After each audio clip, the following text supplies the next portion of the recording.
Were you at that rally at the weekend, Unite the Kingdom? According to many people in the media, the turnout for that rally was 150,000 max. Well, as I'm talking to you, I shall be playing to you some aerial footage. This one was captured by The Guardian. Now, I do confess I am indeed a spectacle wearer, so I do need a bit of help with my vision. But even from what I can see, this looks like monumentally more people than 150,000 people.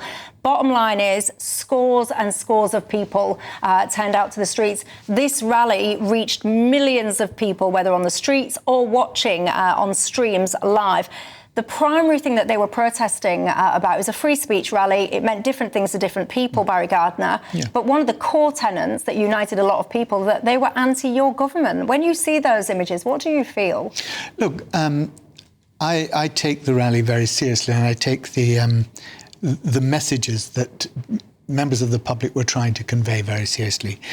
You're right to say that there were a mixture of reasons that people were there. That some were talking about free speech, some were talking about what they perceived to be a two-tier society, some were disaffected for other reasons, and of course immigration was a key theme. And I think all of those things need to be addressed. And I think it was a great shame that although there were so many people there who wanted to exercise the right of free speech quite properly, that was spoilt by a minority who then engaged in violence, the 26 police officers that were injured. I think what they did was to spoil what otherwise was a rally for people to get their point across quite properly in our society, and to use the virtue of free speech that we have here in order to do that.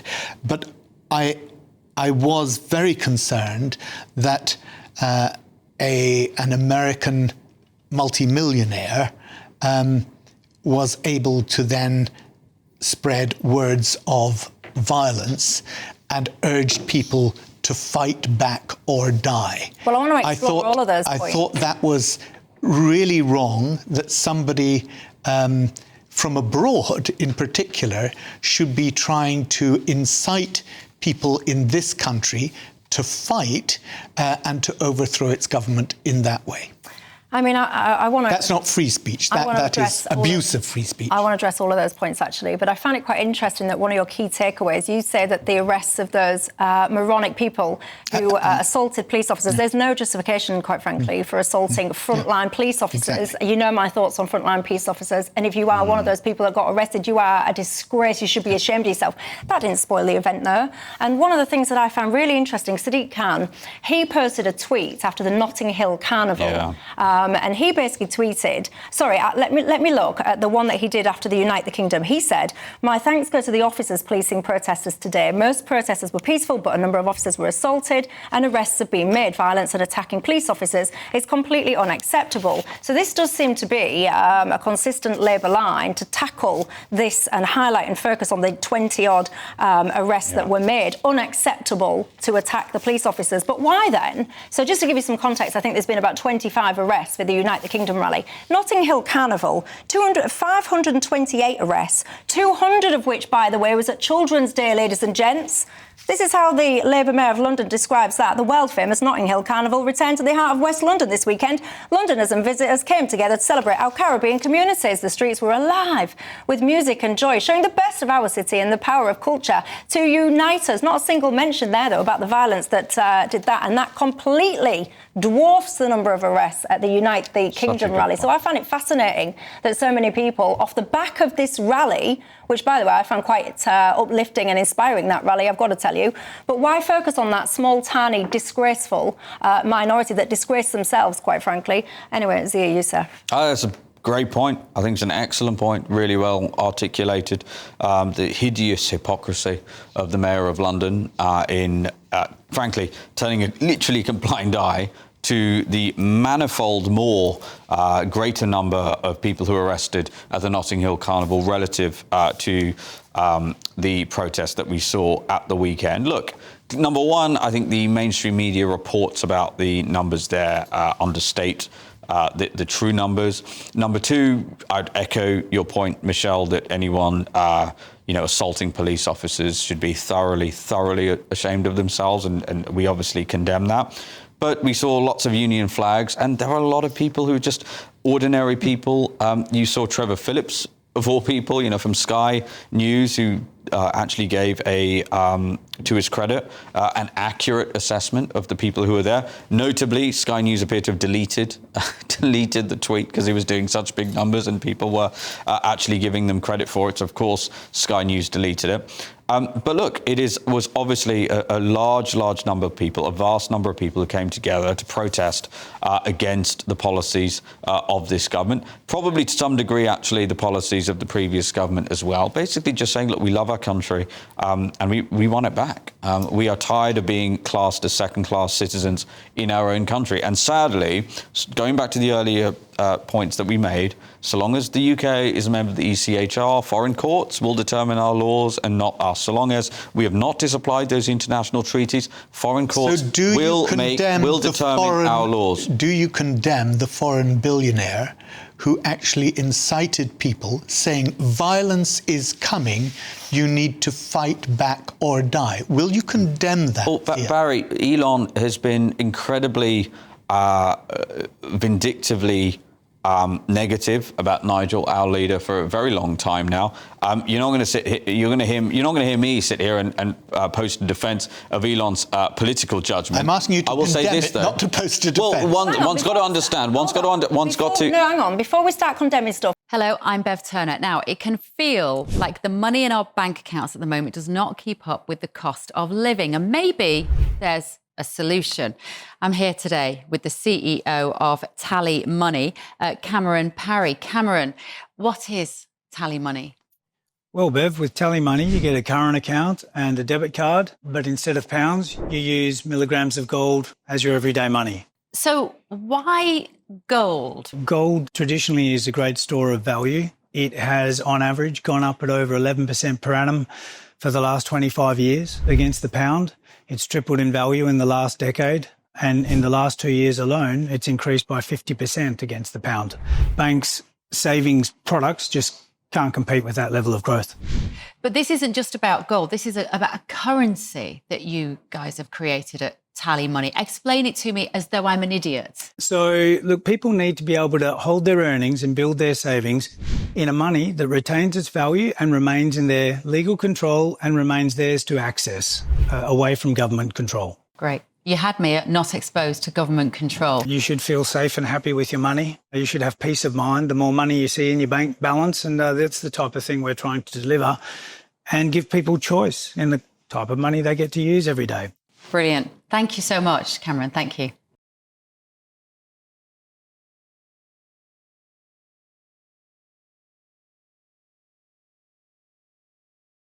Can I just show the viewers what he said? Because a lot of viewers might not have seen it. So let me just play you a couple of clips from Elon Musk so you know what we're talking about. Yeah, because it's important that people see it. Yeah. Whether you choose violence or not, violence is coming to you. You either fight back or you die. I mean, so that's the bit that people are upset about. There's a broader clip. Let me just play you this. I want Britain to be greater than it ever has been. I want Britain to remain Britain. I think there's something beautiful about being British. And what I see happening is a destruction of Britain. Initially a slow erosion, but a rapidly increasing erosion of Britain with massive uncontrolled migration. Personally, I mean, because I've watched have you watched the whole interview? No, I haven't watched the whole interview. I've watched the bits where he says, violence is coming. Yeah. And then goes on to say, you have to fight back or die. See, I think it's always really important when we're going to discuss matters to actually watch the whole thing so you actually know what you're talking about with full context. So I did watch the whole thing multiple times over, I have to say. It's about 18 minutes long. It's Elon Musk is talking downstream, remotely to Tommy Robinson on the screen. What he's expressing, he says he's got a British heritage in his family and he feels passionate about the country of Britain. What he's expressing, and he's saying that he's directing his message in the most part to what he calls the reasonable centre. He's raising concerns about the erosion of free speech. He was wearing an Orwell T-shirt. Raising concerns about the erosion of free speech, uncontrolled immigration. He says about a government that's not listening to its people. He's saying that he feels that basically the people's needs, wishes, etc. are being completely disregarded. He talks about children being mass raped and governments being complicit in covering that up. Then what he's explaining to people is that essentially he feels if all of this continues, that violence is ultimately on its way and ultimately people will then need to fight. You stand and fight. You do nothing, your whole country is going to change. You have to fight back. He then goes on to clarify, in my mind anyway, that it's a rally. He wants people to rally together and fight for the future. I personally, happy to be corrected by other people's views, I didn't regard it as a call to get out on the street with a pitchfork. Well, I respect your view of it. I think there's another interpretation, and that is that he was trying to G people up and direct them towards violence. And I don't think that's an outlandish interpretation of what he was doing, nor do I think it was an outlandish interpretation of what Tommy Robinson is about. And indeed, he's a convicted criminal for just doing exactly that. So. If Tommy Robinson was here now, I mean, are you suggesting that Tommy Robinson is encouraging violence? I am not going to defame anybody on your programme. No, but that's what you just suggested, that was the same kind of thing. I'm just what I said is he is a convicted criminal, and that's on the record. So, right. I mean, I don't think even Tommy Robinson's closest supporters would suggest that he is not a convicted criminal. Well, yeah, he's got a criminal record. Lots of people in this country have, and criminal records, criminal convictions, of course, obviously get spent after a certain period of time. But yes, of course, the man's got a criminal record. If he was sitting here now, I'm telling you, he would be saying that he doesn't condone violence. In fact, actually, he told people on that rally, do not drink alcohol, be sensible, do not rise to provocation, and absolutely be peaceful and non-violent.